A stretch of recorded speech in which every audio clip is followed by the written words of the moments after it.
I'm here today to talk a little bit about our new major paper that was just published last week through the Journal of Bioenergetics and Biomembranes. The title of the paper is The Warburg Hypothesis and the Emergence of the Mitochondrial Metabolic Theory of Cancer. And it's important to recognize the power of theories in science. What we do is we collect facts, data, we repeat the facts, the data over and over again, and theories are used to interpret the data. So a correct theory can move the field of science rapidly forward, whereas incorrect theories can stall science for quite a long time. What we have here in this paper is kind of a historical linkage between what the influential scientists Otto Warburg found in the 1920s and 30s in Germany, defining cancer, the origin of cancer, as a disorder of energy metabolism. And this had been referred to as the Warburg hypothesis for many, many decades, where Otto Warburg proposed that all cancers, regardless of tissue origin or cell type, was dysregulated in the cell growth predominantly from an insufficiency of the ability of the cells in that organ or wherever it was to generate energy using oxygen. There was a failure in the oxidative phosphorylation capacity of the cell, leading secondarily and in a protracted way to an increase in a fermentation metabolism. At that time, it was lactic acid fermentation produced from the metabolism of glucose. And this had been referred to as the Warburg hypothesis, where he stated that insufficient oxidative phosphorylation was coupled to a protracted increase in a fermentation metabolism, leading to the dysregulation of the cell growth. He was pretty strong about this. He had very strong quantitative data, and we had to go back and we had to look at how he collected the data, how he interpreted the data, and why others in the field felt that he was misinterpreting his data. And in some ways he was. And we found out where the ambiguities were in the way Warburg interpreted his data and the way others, like Sidney Winehouse and others, interpreted the same information. So Warburg was essentially correct, but the numbers to support and the data to support his general idea were not correct. And we had to show where Warburg and where others in the field have made their big mistakes. Number one, Warburg assumed that each mole of oxygen that a cell would consume would represent 7 moles of ATP, adenosine triphosphate, which is the energy currency of the cell. He also assumed that 1 mole of lactic acid produced, the waste product of glucose fermentation, was equal to 1 mole of ATP.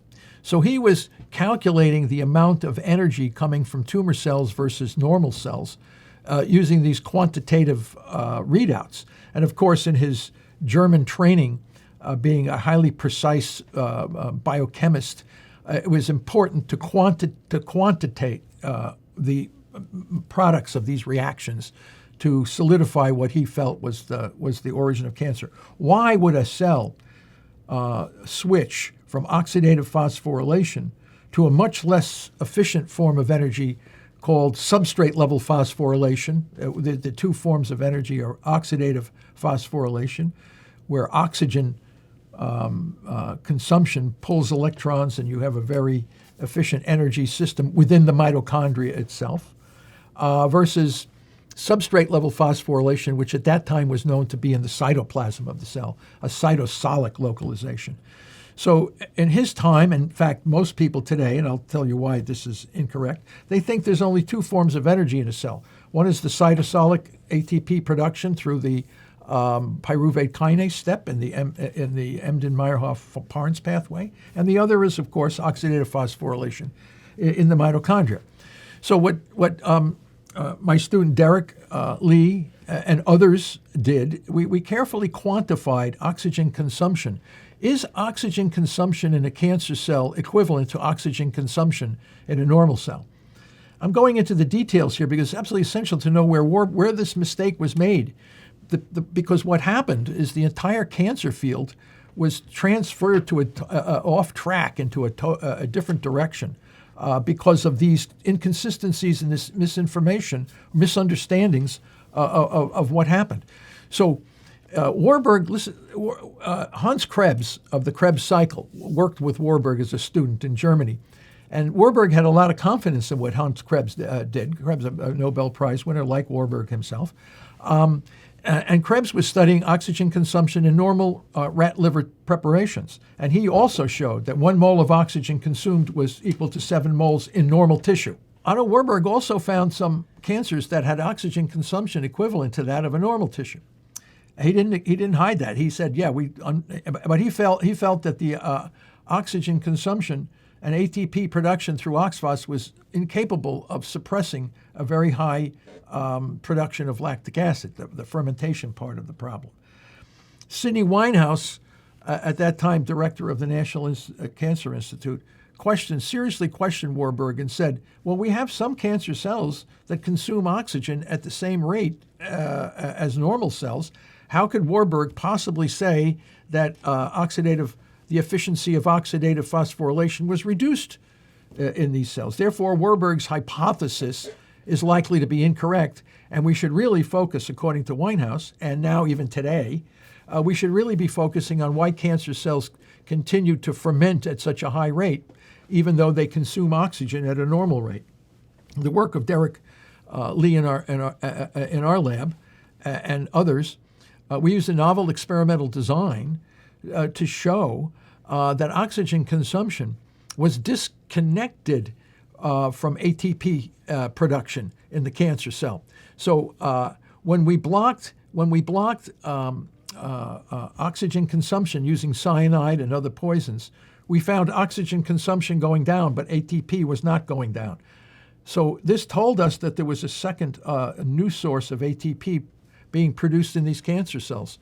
And that was coming from mitochondrial substrate level phosphorylation using glutamine as the fermentable fuel. Warburg did not know about this. Sidney Winehouse did not know about this.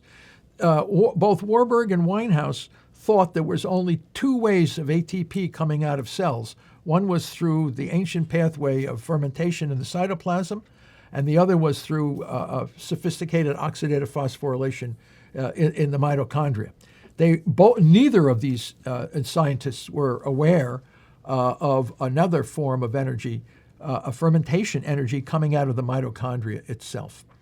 So this then, when we discovered this, and we also recognized that oxygen consumption rate, OCR, oxygen consumption rate, is an inaccurate marker for ATP production through oxidative phosphorylation in the mitochondria of tumor cells, not of normal cells, of tumor cells. So here's the big mistake.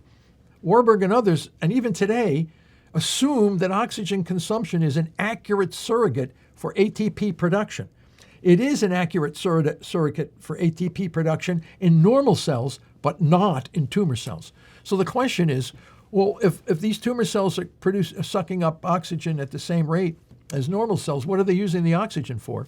And what happens, it turns out to be reactive oxygen species, ROS, that lead to damage of the mitochondria and also the mutations that are found in the nucleus. So this paper that we wrote, the Warburg hypothesis and the emergence of the mitochondrial metabolic theory of cancer, brings the entire cancer field back on track to where it should have been. It was very interesting also that Sidney Winehouse blasted Warburg's hypothesis because he said, no evidence has ever been found for any structural abnormalities in the number, structure, or function of mitochondria. And Winehouse made that point in 1976. And one has to appreciate that all of Warburg's work was done by measurements of gas measurements, acidic measurements, lactic acid, oxygen consumption. He predicted, based on his quantitative assessments of oxygen consumption and lactic acid production that mitochondria were defective without ever seeing mitochondria, because the electron microscopy in biology didn't start to be advanced until the 1950s, 1960s, 1970s, when it really became more of a more sophisticated form of biological study. Now we have all these beautiful electron microscopy pictures of mitochondria. These are from the electron, you have various scanning electron microscopy, transmission electron microscopy. You can actually see abnormalities in the structure of the mitochondria in tumor cells. As a matter of fact, all major cancers that we have looked at have abnormalities in the number, structure, and function of the organelle that is supposed to produce energy through oxidative phosphorylation. And in biology, we know that structure determines function. It's an evolutionary concept in biology. Mitochondria are abnormal in structure, and when you isolate them, they're abnormal in function. They have all kinds of abnormalities that were not known to either Winehouse nor Warburg. So we now have not only the biochemistry readout from these mitochondria being defective in tumor cells, but we all have morphological evidence, structural evidence. The internal structure of the organelle is screwed up. So we have that kind of a linkage. We also know, and this is very interesting, because many people in the cancer field, even today, it's very funny because Winehouse, who was an attacker of Warburg, said cancer cells can't use lipids for energy. But you find many people in cancer field today say, cancer cells can use fatty acids and lipids for energy. And the answer is because they accumulate lipid drops in the cytoplasm called cytoplasmic triglyceride lipid drops. And you look under the microscope and you see all these lipid drops, and people were assuming that the lipid drops were there to drive the dysregulated growth as an energy source for the cancer cells. And you say, well, how could that be if the mitochondria are abnormal and you need a good structural mitochondria and oxidative phosphorylation system to burn fatty acids? How is it possible that they could burn fatty acids? And the reason is because most people in the cancer field think OXPHOS is normal based on Sidney Winehouse. They never went back and looked at the really detailed evidence. So the lipid drops that we see in the cytoplasm of cancer cells are there because they cannot be used as an energy source for cancer. They're there because if they are used, it'll create reactive oxygen species and kill the tumor cells. So the tumor cells store them as a protective mechanism. So it's very interesting. It is a marker, the accumulation of lipid drops in the cytoplasm is a marker for insufficient oxidative phosphorylation. So we look at that, mitochondrial abnormalities, lipid drop accumulations. These are all evidence that the cancer cell's ability to generate energy through oxidative phosphorylation is compromised.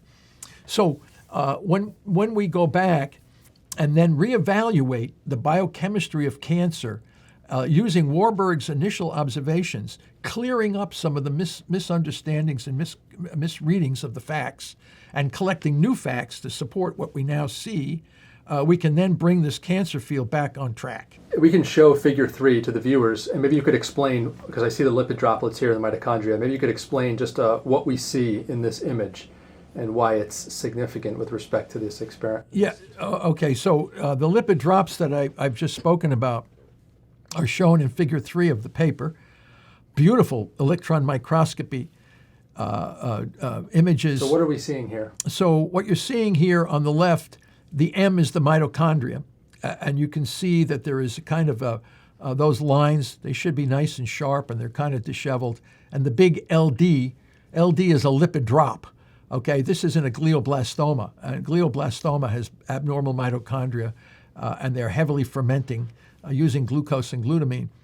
And there's the giant lipid drop is there because it's a marker for the inability of the mitochondria to be effectively using lipids for energy. So were the mitochondria to be healthy and have those sharp lines in the cristae, like you said, we would not see this large lipid drop accumulation? No, you don't see the lipid drop in normal slices of the brain. Normal brain does not show these giant lipid drops.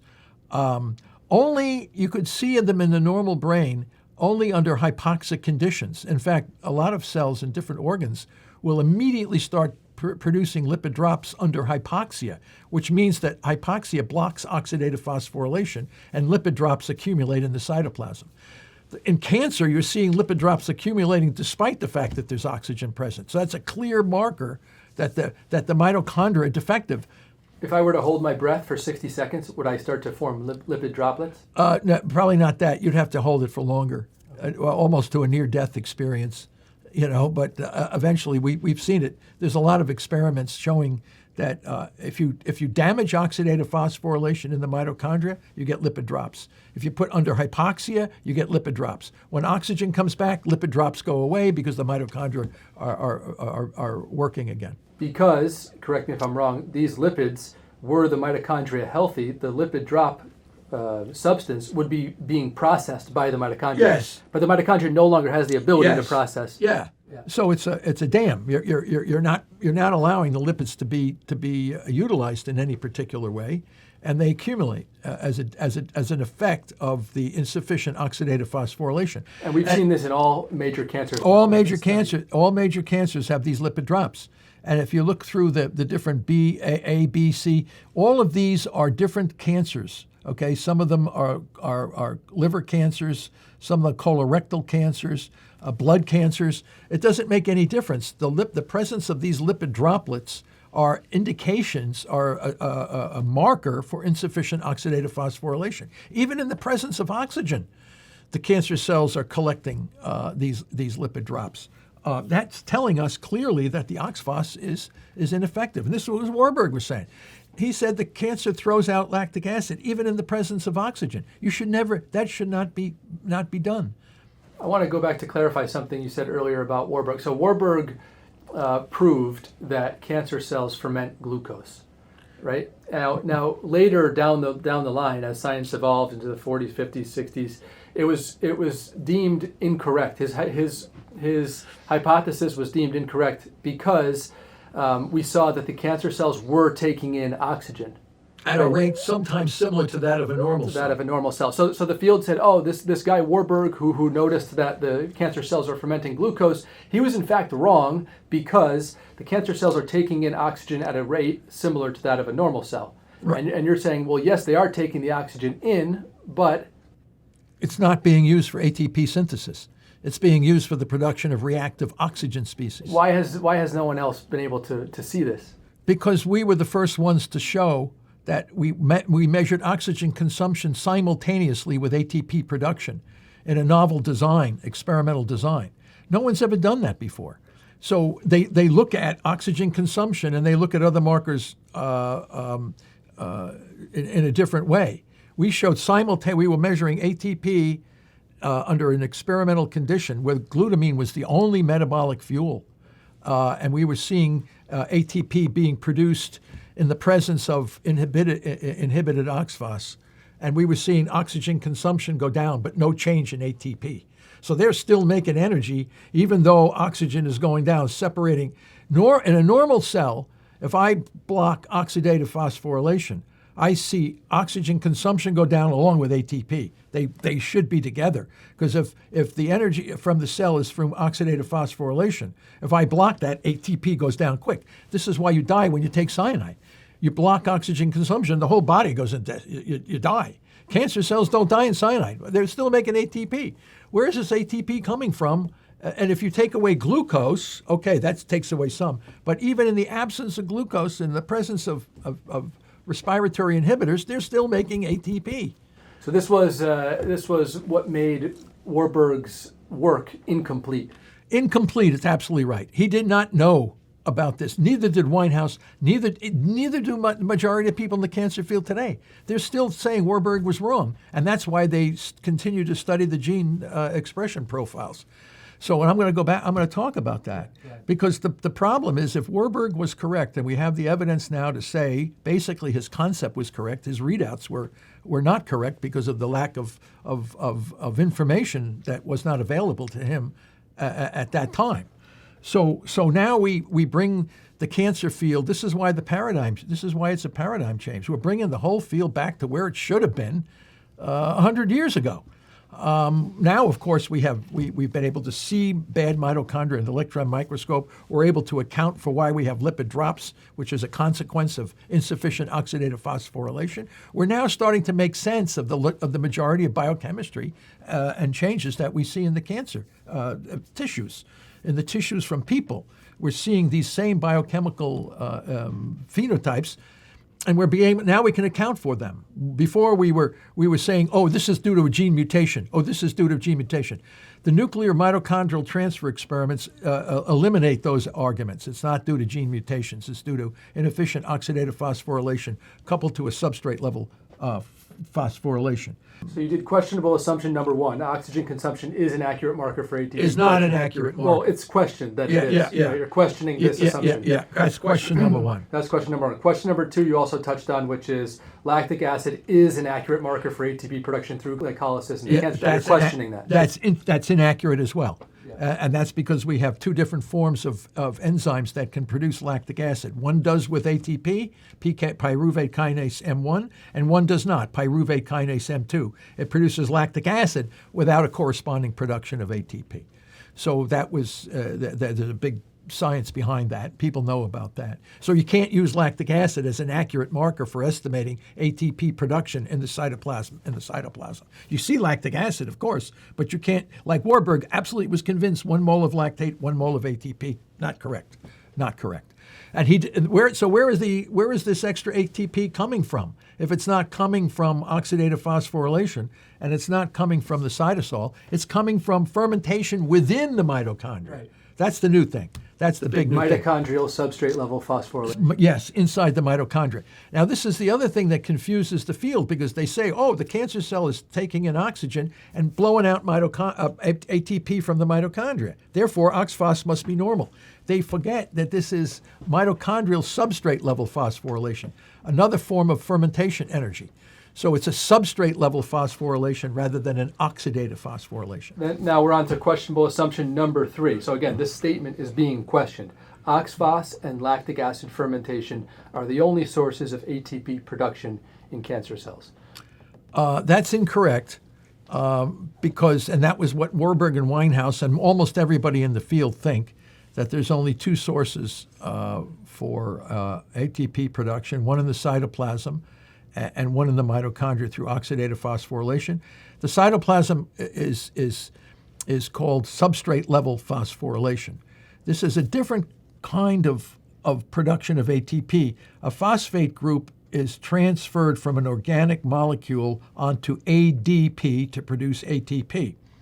In oxidative phosphorylation, there is a highly efficient production of ATP through a electrochemical gradient in the mitochondria.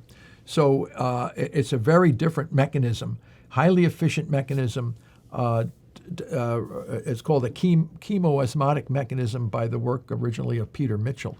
So it's not part of a substrate level phosphorylation, but rather a chemoosmotic mechanism. And that's the most highly efficient. That's why we breathe air. We need the oxygen to drive all this ATP in all of our various cells. However, in the 1950s, several scientists showed that there was another form of energy coming out of mitochondria, a very small amount of energy called substrate level phosphorylation in the matrix of the mitochondria, in the TCA cycle, the Krebs cycle, at the succinyl-CoA ligase reaction. But they never counted it much. They bypassed it for whatever reason. When I began to think, and we began to think of why these cancer cells need so much glutamine, people in the field were saying, oh, glutamine is a respiratory fuel, in other words, used as a fuel for oxidative phosphorylation. We found that's not the case. What it is glutamine is being taken up in large amounts because the nitrogen is needed for nucleic acid and proteins. But the cancer cells are dumping out succinic acid. Succinic acid should never leave the TCA cycle.